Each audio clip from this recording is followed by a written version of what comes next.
and Star. On the road again. Just can't wait to get on the road again.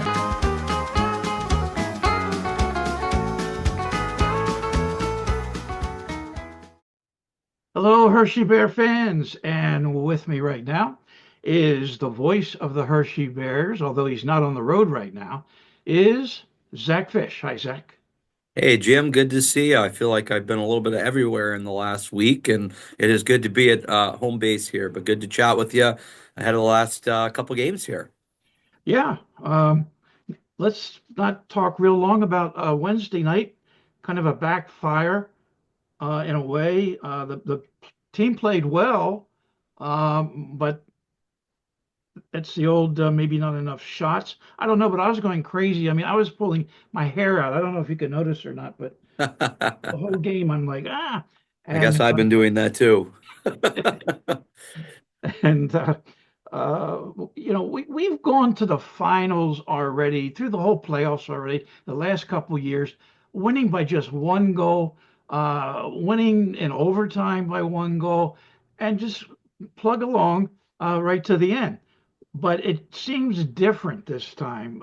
Those teams the last couple of years in the playoffs were better than Syracuse. Now we're struggling with the one games goals and the overtimes here before the playoffs start. Do you think that maybe we're going to have some trouble in the first round of the playoffs? Well, I think our division's really, really good, so I don't want to give any disrespect to who we play. We know it's going to be a combination of one of four teams. We won't play Charlotte, regardless of if we finish first, where we're at right now, or second. Charlotte's locked up the bye, so it's going to be one of Providence, Wilkes-Barre, Lehigh, or Springfield, and all those are good teams. We just saw Lehigh beat us 5-1 the other day. Providence is a team that we haven't seen in a long time, but always built for the playoffs. Wilkes-Barre is skilled as they come once they get everybody down from Pittsburgh. And we've seen Springfield, they have Dvorsky, who's a sniper and a great young prospect, and Ellis, a goaltender that can steal games. So it's scary in the sense that the division is really, really good. And even if you are the front runner, and even if you are the favorite, there are other teams that could come in and disrupt things. So it's Todd Nelson said it's going to be tough to get through the division regardless. And the team that gets through the division has a pretty good chance at making a run. And that's no disrespect to this Bears team. I think we have a very good squad. If you look at our record this season, with 43 wins and just 19 regulation losses. 19 regulation losses is tied with Laval for the best in the league. So even if we lose the game, which we've lost beyond regulation 8 times, we find a way to get a point. And if you look at the team that won the first cup, the 22-23 team, we finished that year with 44 wins and 19 regulation losses. So we're right on par with that. Last year, we absolutely ran away with it. It was a season for the record book, and we all kind of got spoiled with that. And this year, I think recency bias as well. We haven't been as good at home, and it's a shame because we got the best fans in the league that obviously come out to cheer us on, and we want to be good at home. But our home record is just a little bit above 500. I think we have like a 588 points percentage at home, and we're so used to the team winning a ton at home, and then if you have a misstep on the road, it's, oh, well, at least we got a point on the road. It's always tough to win on the road. Well, we've been unbelievable on the road. So that, I think, plays a part into it. We'd love to be hitting our stride down the stretch. We just swept the 3-3, and now we've had 2 in a row that haven't gone our way, but I thought the Wednesday's game was a playoff-like atmosphere. I agree with you. We got to get more pucks to the net. Mitch Lamoureux was saying the same thing. We're looking to be a little bit too cute. And I think if you get more pucks to the net, you're going to put yourself in a better spot. But that was a tight checking, grinded out, physical playoff type of game. And unfortunately, a real good veteran player that's won us a lot of things just made a mistake in overtime, dropping the puck to somebody that wasn't on his team. And that's how quickly it ends. Otherwise, we might be talking about big win going in to the playoffs here and already clinching the Atlantic Division. So fine line, get those errors out of the way now before it really gets going come playoff time. Yeah, it's kind of an oxymoron, and I did not call anyone a moron, where you're playing for home ice advantage in the playoffs, but you got a better record on the road. It's true. It's true. We've been really good on the road. Road Warriors, the best ever road season by points percentage in franchise history, surpassing the record we set last year. So talk about how it's been a fun couple of years. We won 75% of our games on the road, which is incredible. Teams just don't do that, as we've seen in our history. To have 24 wins and just 6 regulation losses on the road is fantastic. Yeah. But you're right. You fight for home ice advantage, and I do really think it will come into play. Playoffs are a whole new animal. Yeah.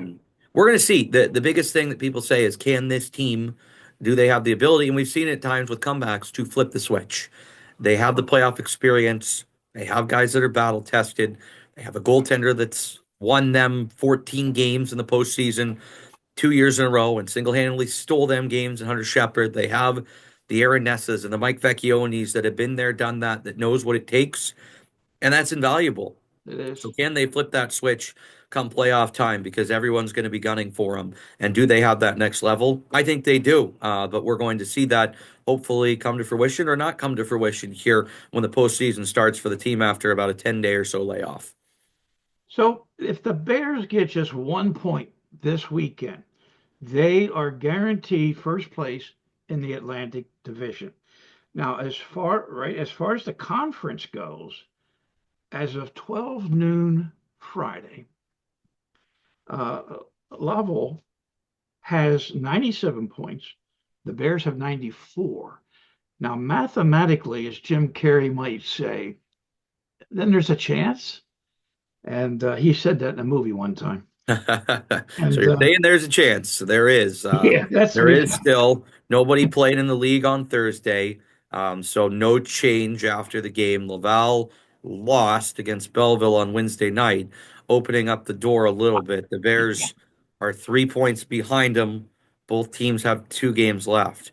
Laval plays in home against Belleville Friday, Saturday at Belleville. Belleville's fighting for their lives for, a playoff position. They currently are 3 points out of it. They're not yet eliminated, but they have to win. While Laval has already won the North Division, they're just contending with the Bears for the McGregor Kilpatrick Trophy for the best spot in the entire American Hockey League. And it is just down for that to the Bears and the Rocket. Those are the only 2 teams that can do it. So there is still an opportunity. Hershey would need to likely win both, and Laval would likely need to lose both, gaining no points in that. But would that be great to finish first? Obviously, yeah, you get home ice advantage all throughout the Calder Cup playoffs and be another feather in the cap. But 2 years ago when the Bears won the Cup, they didn't even finish first in the division. Providence beat them by a point on the last game of the season, and obviously the McGregor Kilpatrick didn't go their way either, and they went on to win the Cup. So all that is nice and dandy. We'd love to have all the hardware that we can, but we care about the Calder Cup banners right here in Hershey. I was told that from the day that I was hired. So that's what the team's prepping and building for. Hopefully they'll be able to hit some of those milestones along the way. But you're right. The biggest thing they want is the division, and they'll see what happens with Laval. But they control their own destiny with the division. It's up to them to get the 1 point, hopefully 2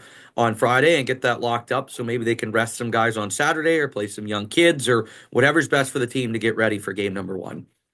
Yeah, that the first cup, that was literally by the skin of our teeth. It was a pleasant surprise. It's an example of what you talk about, the core and the talent and the leadership, and it all came together. I talked to Steve Pinizzato, former Bear, back in the Cups 2009-10, and about that 2 years ago. I says, Game 7, overtime, and he's shaking his head. He couldn't believe it. I guess he was never in that kind of a scenario, and he thought, boy, you just can't get any closer than that. Yeah, we've been lucky. We've been lucky to see some amazing moments, and I mean something that Bears fans had never seen. That Game 7 overtime winner from Mike Vecchione, and both cups are special, but that one will always be unique because of the scenario. You go down 2-0 in that Game 7 on the road in a place that you just couldn't win. That Yeah, you started the series going down 2-0 in the series and losing by combined 9-0. You win all 3 games at home by 1 goal, 2 in overtime, including Garrett Pilon, that epic thriller. Game 6 doesn't go our way, and then the rest is history in Game 7. So both are amazing. Stromer winning at home here in front of 11,000, a record crowd. They're not comparable, I think, but they have their own oh uniqueness to it. yeah. That first year, I mean, Game 7, you can't match that. Even this year is a whole third unique team chemistry, personality, and the way we're handling it. It's like totally different. So win the cup 3 different ways is no problem with me. Now, uh, The Senators are like Laval's playing the Senators, like you said, this weekend, both games. They're next to last in the division. Laval technically should not have a hard time. So Yeah. they're I more. mean, that's we've seen it. I mean, that's I think you could say that about the Bears, right? Like yeah, you said earlier, I was struggling with the Syracuse and losing in overtime, a team that's, third in the North Division and they only have 84 points and we have 94. Like, but that's what desperation hockey is right now. I was seeing it with the Washington Capitals of late. They got back on track against the Islanders. They played their final game in Pittsburgh, but had trouble with a desperate Columbus team that beat them 7-0 and then beat them 4-1 in their building. It's. I was talking to a player the other day down in the locker room. He said, "Look, we want to finish strong in the regular season, but my mind is on playoffs right now and how I can get my body, how I can get prepared, how I can get ready." This is a guy who'd been here for a couple of years and has won the cup for us a couple of times, been a big piece of it. And he said, "We want to win these games. We're going to do everything we can for our fans. We're going to do everything we can on home ice, but the long-term goal is the cup, and the long-term goal is to be ready come game one of the postseason." So you're right. That's a team that Laval plays a ton, that Laval's had a ton of success against. They're the best team in the league for a reason. They're really, really good. But they've had some missteps in their last 10 too. They've lost 3 games in their 4 games in their last 10, three of them in regulation, while the Bears are just 5-3-2 over their last 10 games coming into this weekend. So down the stretch, you see desperate teams and they got nothing else to lose. So they're going to bring it. So you got to be ready for it. Laval's the same spot as Hershey. Yeah. I apologize. I'm shaking the camera a little bit because it's on my table. I want everyone to know there's not an earthquake here in my studio. Before we go on to the weekend games, nice segue you just gave me. Mr. Fish goes to Washington. Tell me about that. It's been a fun week, no doubt. I mean, look, Hershey is home to me. My wife and I have had our family here. It is a special place, and I absolutely love it here and love being the voice of the Bears. But everybody knows, like a player, when you're a kid, when you dream, when I decided I wanted to get in front of a microphone, your dream is the National Hockey League. So it is an honor to put on a headset each and every game here in Hershey. I feel so lucky to work for this organization, but getting up and getting some opportunities in the National Hockey League is really a dream come true. And I appreciate John Walton and the Capitals organization, Monumental Sports Network, tapping me to do that. I've done about 30 games now since I started filling in for them. The first assignment 2018 and a lot over the last 3 or 4 years. Joe Beninati was ill, the Caps' great TV voice. He's been there over 25 years. He was a little under the weather. I was supposed to go to Washington last Thursday. John Walton had graciously given me a few periods come up. I watched the first period. I'd call the second period. He'd take a little breather and get me in there. Just a nice thing that he was willing to let me do. But of Very course, nice. I didn't bug him while Alex Ovechkin was going for the goal scoring race. That's his call, and Wow. he knocked it absolutely out of the park. But I wasn't going to be calling any games while he was there. But once he hit the record, we had chatted, and that was a game against Carolina that I had planned on being there for, and then with the Ovechkin ceremony, wanted to be there for. So I was supposed to do the second period of that one. I had prepared to do the second period, and John called me about 30 minutes before I was going to hit the road to DC that day and said, "Hey, Joe is sick. I'm going to TV. It sounds like I'll call you later to confirm it." And I was about 10 minutes from the rink, about 4 o'clock, and he called me and said, "Hey, you're up for the whole game." So that was really cool. I thought it was a one-time thing. Joe was supposed to be good for the weekend. They didn't have to do the game in Columbus. It was a nationally televised game. Joe was going to be back. So I did the game against Carolina. It was 2 more periods than I expected. It wound up going to overtime and a shootout. The Ovechkin ceremony was fantastic. It was a cool pinch me moment being there for something so special and being at the helm. And thought it went pretty well. We're off the rust pretty quickly. First time I'd done a full broadcast in a year or two. So we're off the rust pretty quickly, and the Caps got the win in a shootout. So that was awesome. And went back to Hershey. We traveled to Wilkes-Barre. Did the game in Wilkes-Barre. Traveled into Allentown. Was in Allentown getting ready for our game. Watched the Capitals play against Columbus. Did not go well for the Capitals, unfortunately. And then about 20 minutes before our puck drop in Allentown on Saturday night, I got a text from John that said, "Hey, Joe's still out. Can you come up on Sunday?" They ruled him out for the game. His doctor said no. So I'm like, absolutely, all in. Gave my wife a call and said, "Sorry, God bless you. Please take care of the kids." And then did the game in Allentown. A tough one for the Bears. Traveled back, and then the next morning picked up and went to DC and did the game in DC. Fortunately, it didn't go well for the Caps' final score, but the first 10 minutes, Jim, were awesome. To try to give you the Cliff Notes version because I'm rambling here, but um, Ovechkin scored 110 in, goal 896, an honor to be on the call for that. Then our boy Dylan McElrath fights right after against Matthew Olivier in a heavyweight bout. The first 5 minutes, I'm in heaven. The rest of the game went the way of Columbus. Like we said, they're a desperate team. Finished the game, drove back, thought, all right, that's a fun couple games. Joe Beninati has already said he's going to be back for the game against the Islanders on Tuesday. Worked on Monday, had a lot going on in the office. It wasn't an off day for the team, so was here for practice, here for work, and went home was spending some time with my kids and was about to get dinner figured out and see John's name pop up on my phone. The team had traveled to Long Island that day. Joe Beninati had traveled, and at about 7:30, 8 o'clock that night, John called me and said, hey, the producer just ruled Joe out. He still doesn't sound great. He's not 100%. They want him to be good for the playoffs. Can you get to Long Island? I said, well, let me speak with my wife on that and make sure I can get everything set up with the kids. It was a no-brainer. I was going to be there. So put the kids to bed. God bless my wife, Krista. Like I said, she has been a warrior taking care of the kids single-handedly while I did these 6 games in 7 days, and it'll turn into 8 games in 10 days, which is a lot of being MIA. And hopped in the car and drove the 3.5 hours to Long Island. They got me set up in the team hotel.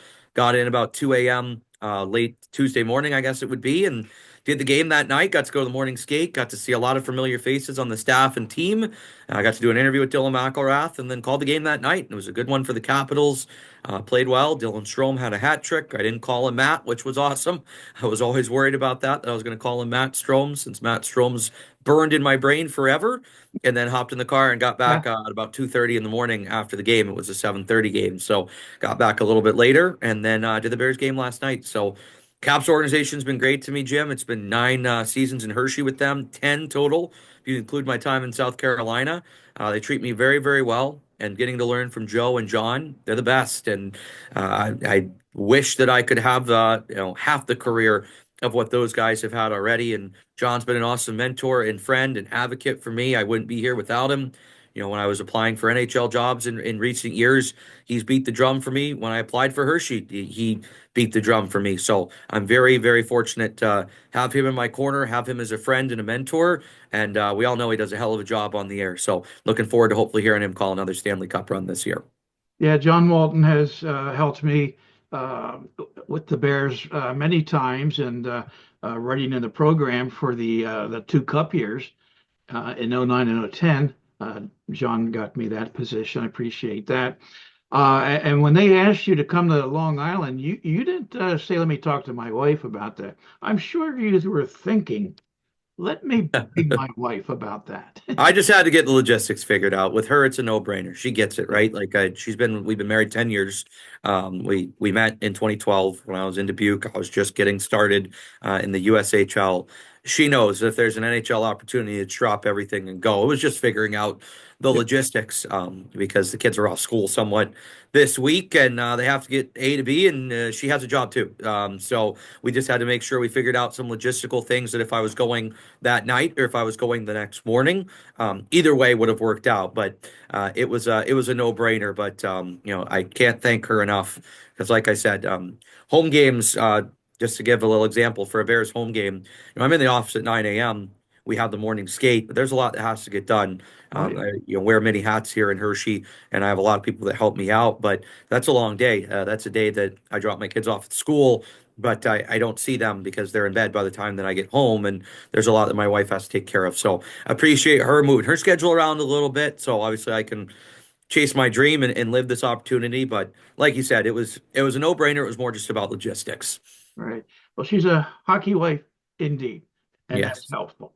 Let's go to Friday, Giant Center, 7 p.m.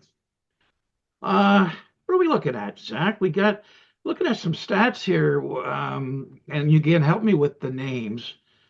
Sam Yulpulian. Sam Poulin, yep. I know that. That's a joke. It was a joke. Of course, Samuel Poulin. Well done. You got it. Oh, Poulin, is it? Well, anyway. All right. Well, we got Vil Kovian. How do you say him?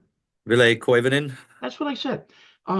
He's leading the team with 21 goals and 55 points. So there's, let's see, like 5 players basically at the 20 goal range. Um, how much depth do we have in scoring as far as 20 goal scorers? Well, right now we have Ivan Mirosichenko and Ethan Frank, and Ethan Frank, who hit it in January, hasn't been here since. But we have Vecchione on the cusp. We have Dubé, who's one away. So we got the weekend for hopefully those guys to accomplish that because they're right there. We'd love to see Pierrick hit 20 goals for the second consecutive season, and Mike Vecchione obviously has had a great season. He's at 19, so we have 2 guys that are right there that just need one in the final 2 games this weekend. Alex Limoges obviously has missed some time with injuries this year. He's a perennial 20 goal scorer, so he would need 3 over the final 2 games to hit 20. He had 24 last year, 20 the year before that, 23 the year before that. So he's Okay. he's the guy that had he been healthy and played 10 or so more games, we know he would have hit that for sure. But yeah, we have some guys right there. Yeah. Emil Bemstrom. Yeah. Yeah, and a lot of these guys you're saying Uh, will be interesting if they're here on Friday or not, because they're not on Bemstrom is, but not everybody is on Wilkes-Barre's roster that you're mentioning right now. Like Koivunen's up in the NHL. Pittsburgh's obviously out of it. The regular season finale against the Capitals on Thursday. Now, who's coming back, and are they coming back for Friday's game or not for Wilkes-Barre? That's the question. If they are, there's about 5 million people on Wilkes-Barre's roster for the game Friday night. But they have some real good players, and they will be getting some good players back. One guy that they're not going to be getting back right away is Rutger McGroarty. He probably will be assigned, but he's hurt. He got hurt up in Pittsburgh, so he's had a good run as well. But Bemstrom's a real good player. He's like a 4A player. One of those and guys that's too good for the American League, but just hasn't been able to stick in the National League. the Pens seem to me to have about the deepest roster to pull from. They've got twice as many players that other teams that I've seen who are just sitting by waiting for their chance. And okay, there's one player, Owen Pickering, Mm-hmm. in 46 games. Okay, help me with this. This is a math problem I can't figure out. And he's played 46 games. He's got 2 goals, 11 assists, but he has a plus 19. Now, how do you get 2 goals, 11 assists, total of 13 points, and a plus 19 at the same time? You're kind of mediocre in production, but you're on a line that's constantly scoring. As a D man, obviously somebody's got to be out there when those skilled forwards put the puck in the net. So he's a rookie that started the year in Pittsburgh and played pretty well, but they want him to go down and get some experience in the American League. So being on a high scoring team like Wilkes-Barre, he obviously has to work on the defensive side of it, like any young player does. Not that that's a fault for him, but yeah, he's sometimes you're not in the play and you happen to be hoppering on the ice or anything along that, you're on the ice, for a goal for us. So it's worked out well for him. He's a guy that we haven't seen a ton on the power play. Obviously, like you said, Wilkes-Barre's been a bit of a revolving door. So Pickering on Wednesday night actually got smashed in the boards against Providence, but he was able to return to start the second period. So looks like he avoided any sort of injury there. But yeah, good young player. They're really high on him in Pittsburgh, and he's adjusted pretty nicely to the American League level, as you allude to with the stats. Okay, goaltenders. What do we got here? Who do you think will be starting? Who will be back up? For Hershey or Wilkes-Barre? Wilkes-Barre. Well, Wilkes-Barre right now, I think that they're going to put it in the hands of Blomqvist to be their guy in the playoffs, at least the time being. Sergei Murashov has been sent down to Wheeling. The ECHL playoffs are underway now. Wheeling started earlier this week. The Stingrays start Friday night. So Murashov, who's been the guy against Hershey, going 4-1, he was sent down. So Blomqvist obviously is a guy that spent a lot of time in the NHL this past year. He's healthy now. I would imagine he's the guy because Wilkes-Barre still is trying to play for seeding. They have 4 goaltenders on their roster as of the time that we're chatting. Yeah. Blomqvist, Philip Larson, who's played well but cooled off a little bit. Taylor Gauthier has been one of the ECHL's best. It's probably more there as a third goaltender. And then a kid they signed to an amateur tryout out of Bowling Green in Christian Stover. So I got to think it's Blomqvist. He's going to be their guy. They're still fighting for positioning.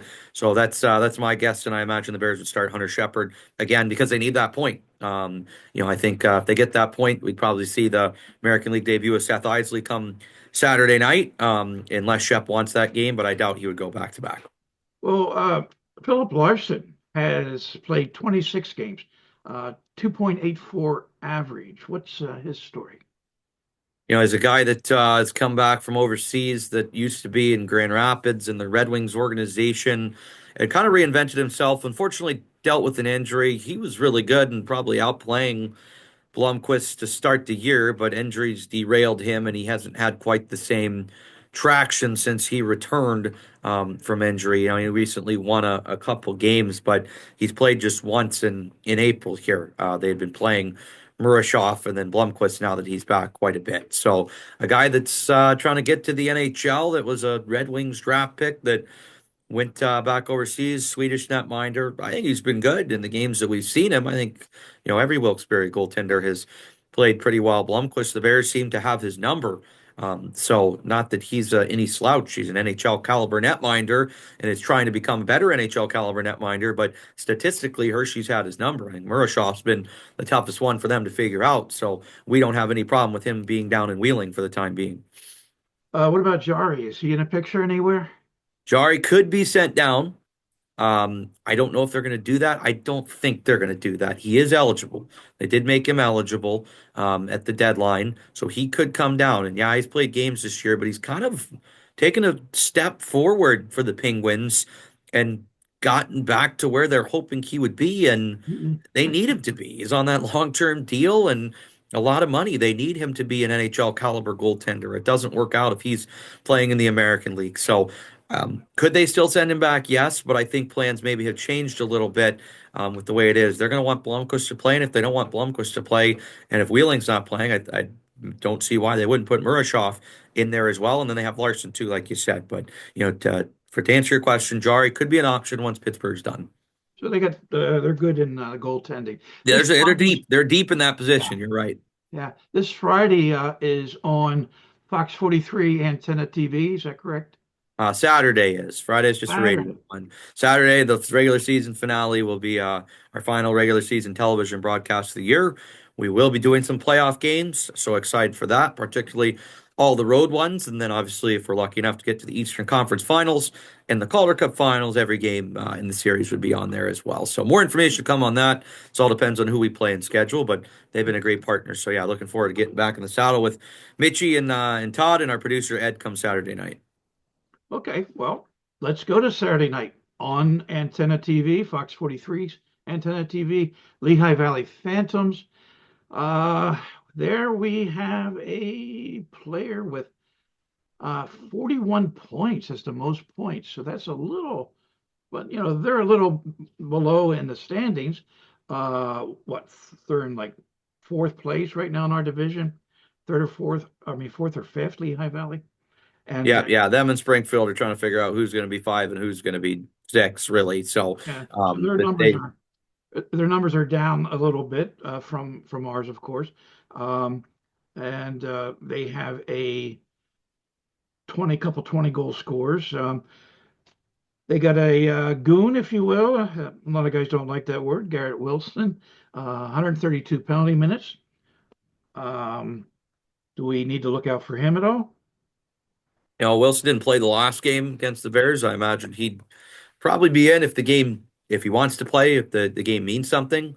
It's the last game of the year, so we could see a ton of kids in for both teams. I'm not sure what we're going to get. It depends on what the game means for either club and what positioning you'd be fighting for. But we saw the Phantoms a week ago. They work hard, they grind it out. Ian LePerriere was a player that was hard nosed, and he wants that from his team. Phantoms are good on the boards. They're big. They're tough to play against. They don't necessarily play the sexiest brand of hockey, but like you said, they do have some good players. Ollie Lixell is back after a spurt in Philadelphia, and he's a point a game player coming in this weekend. Then you have a kid in Gendron who's put up 20 goals, that's played well, and we haven't even seen Grebenkin, who came over from Toronto. That's some good young talent there, in addition to the physical bodies of the Wilsons that win a lot of board battles. So we may see a large influx of young players that we haven't seen for that game, and the veterans might sit out, or maybe the Garrett Wilsons of the world play that night. So kind of to be determined, but Wilson gets a lot of penalty minutes. He gets involved. It's 10-minute misconduct sometimes add to it, but he's a guy that plays the game hard, and I think there's a lot of respect for him around the league. from his days in Wilkes-Barre when he was a little bit more of a scorer as well. You know, he's a good veteran, though. Type of guy that you hate playing against, but I think you'd love to have on your team for the most part when he's at his peak. So Right. we'll see what he brings to the table. But yeah, I'm curious to see what exactly Saturday's game is going to bring lineup wise for both teams. Are we figuring on Cal Peterson again between the pipes? Well, he's been the guy against Hershey. They love playing him against Hershey. They host Cleveland. Lehigh Valley does the day before, and Parker Cahagan has kind of been their number one with the injuries that they've had. So it'll be interesting. And they have Polisov who could come down. I don't think he's going to. There's already rumors that he's going back to the KHL. They seem to think that he should be an NHL goaltender, even though the numbers haven't quite indicated that. The Flyers have some things to figure out goaltending wise. But long story short, Peterson has been the guy against Hershey, so I wouldn't be surprised to see him in net, especially with them playing the day before and still jockeying, with Parker Cahagan kind of being the better of the two of late, and Peterson's success against Hershey. Yeah, Parker has a 2.36 average. Peterson has a 3.15, and Parker's the only one of the two that has a shutout. So he has a slight edge, I believe. If you, not you, Zach, but the viewers, if you don't have your tickets, you don't need tickets, do you, Zach? If you don't have No, we your just let everyone in for free. No, it's you're good there. uh, Right. yeah, no, you should get your tickets. HersheyBears.com is the place to go, as you know, Jim. But to alert the masses, it's couple good promotions this weekend, especially fan appreciation night. It's Dollar Dog Night on Friday, or sorry, Dollar Dog Night was the other night, so it's our pregame happy hour. Got to get this right here on Friday. $5, 16-ounce beers up until puck drop. So go and have yourself a little libation and then enjoy some hockey.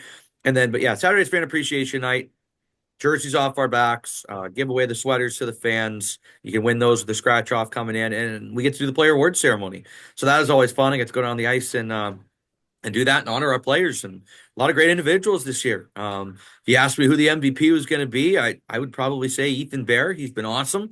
If you asked who the best defenseman would be, I'd probably say Ethan Bear. He'd be awesome. And then we have an award for plus minus, which is Ethan Bear as well. So it might be a big hardware day for Ethan Bear. I'll get the winners list on Saturday morning, but I'm expecting at least a couple for him because he's been a huge part of the success this season. So always a fun event to get to go down and honor our team. And a lot of fans are going to be winning some cool prizes, including these giant life-size cardboard cutouts of the guys that we had made up that the players autographed. So that's a pretty cool keepsake for your man cave if you're able to win one of those. Oh, absolutely. Those are fun. I have one of those of Gretzky. Oh, And, nice. The great yeah, one. not Got to get one of signed, Ovi though. to put next to it. Not well, yeah. Did they make an Ovi one? I don't know. I'll make some calls to my friends in Washington, see if they got any of those in the storage room there. Well, if you make the call, they'll have it done by 3. Uh, yeah, I have a Gretzky unsigned, but I never thought I'd meet Gordie Howe, but I did, and that's a story sometime I'll tell you. It was at Giant Center. Wasn't expecting him. His son, what's his two sons' name? Marty and Then the other one. Marty and sorry, what? I can't hear you, Jim. What'd you say? Marty, and then his other son. Oh, his other son? Yeah, Did you meet both of them? yeah, his other son was a scout for the Flyers, and he would come to all the Bears games. And so we're back in 2010, and Mark. Oh, probably Mark, right? Talking about Mark? Mark, yes, thank you. Okay, gotcha. And Sorry, whatever glitched there for a second. I know you're asking me both their names. Yeah. But Marty and Mark. I've met Marty, and I know people who know Mark, but yeah, Marty used to come around quite a bit. So I come walking up. I've got press credentials and everything at that period, and I walk up to the elevator, and there's Mark, and Mark says, "Hi, Jim." I said, "Hey, Mark." He says to me, "Jim, I brought my dad to the game tonight." It didn't click. I brought my dad. Isn't that nice? I forgot it was Mark. Ow. So I turn over to Mark's dad, and literally, I know what it's like to be speechless for the first time. I don't even know if I said a word. My eyes got huge. I stared No, at him. He stared at me dead-eyed. The elevator door opened, and he walked in. That's about it. what a legend. Oh yeah, it's incredible. And Well, I just never thought I'd meet him, so that was a pleasure. So maybe someday I'll meet Kritzky.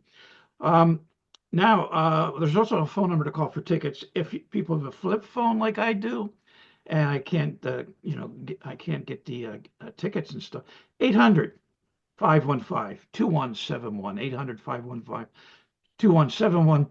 And make sure when you're there at the game this Friday and Saturday, stop by the Booster Club table. It's on the concourse. It's section 119. And, they got all kinds of bus trips and cruises going. And they have Hershey gear and souvenirs for sale at that table. A lot of information. Good people. Good people at the Booster Club. We appreciate the heck out of them, and got to see you at the Booster Club event last week. That was that was a lot of fun. Thanks to everybody involved with the Booster Club for not only coming and cheering us on, but putting together a great event for our team the other week. So big thank you to them. Yeah, that was a great end of the season banquet. And I told Mike, the president, the Booster Club's almost one of the best kept secrets because of all the charity they do and all the work that they do behind the scenes. Far, far more than I've known. And I've been around the Bears for forever, almost age 15 to now. And I just never got involved with the Booster Club for some reason. And I did this year. So anyway, there's still hope for me. Thank you, Zach, for hanging out with me. And we'll see you on the road again in the playoffs. Looking forward to it, Jim. Thanks for doing this. Appreciate you you chatting. It's been a fun week, and you know what? The most fun time of the year is coming up. Calder Cup playoffs. Can't wait, and looking forward to seeing our building packed, and hopefully another run ahead. What are you talking about, Willis? Who are you, Mitch? That's my impression of Mitch. Yeah, that was pretty good. That one that caught me off guard the other night. So yeah, Mitch is Mitch. He's his own unique breed. He's a huge fan. He can't help blurting out some of the things he blurts out sometimes, as long as we don't get us in trouble with the FCC. Mitch is Mitch. He always has been, and I love working with him. He's a good friend. You know what? He brings that passion every game. We're lucky to have him. Yeah, I've known him since the '80s, and he's a character to listen to on the air. He's a fan favorite, and does keep the energy and the comedy and the entertainment flowing while you do the hard part, the play-by-play. All right. I'll see you again soon, Zach. Thanks, Jim. Have a good one. All right. Bye-bye. Jim Starr on the road again.